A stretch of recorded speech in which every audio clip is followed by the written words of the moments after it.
खिरद ने मुझको अता की नज़र हकीमाना, सिखाई इश्क ने मुझको हदीस-ए-रिंदाना. If you have followed me, then you must have noticed that I am critical of intellect and so-called intellectuals and their ways of working. So let me clarify on this. I am not against intellect. Intellect is a beautiful creation of Rabbul Alameen. So how can I dislike a creation of my Rabb?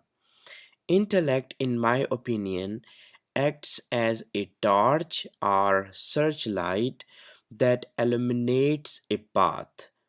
Let's say, through a jungle, like a dark jungle. So it acts as a torch that illuminates the path, and it's the light you can shine on farthest hidden dark places so that they can reveal themselves.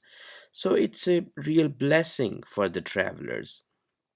However, the only problem, so-called problem with intellect is that this creation of Rab is prone to attacks by the evil instigator.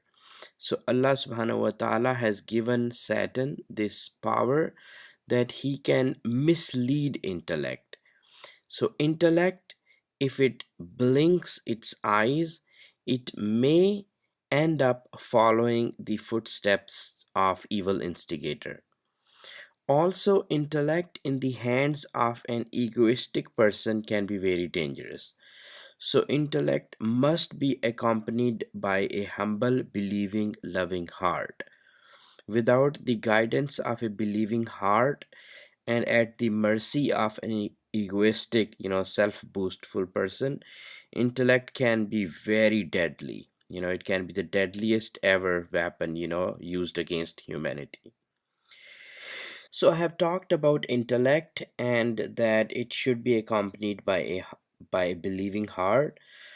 So how does ishq, it come into this equation?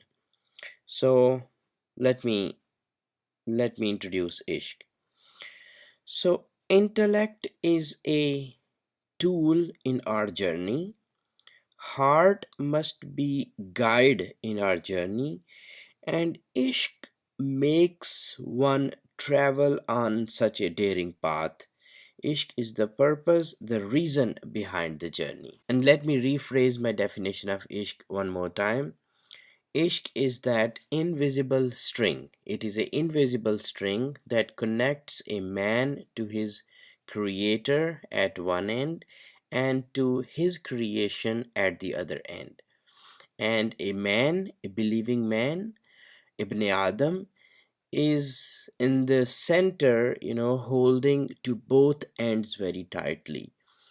Leaving one end, any end, will make him lose the other one too. And this is the law. This is the sunnah of Allah, and there is no exception to this law.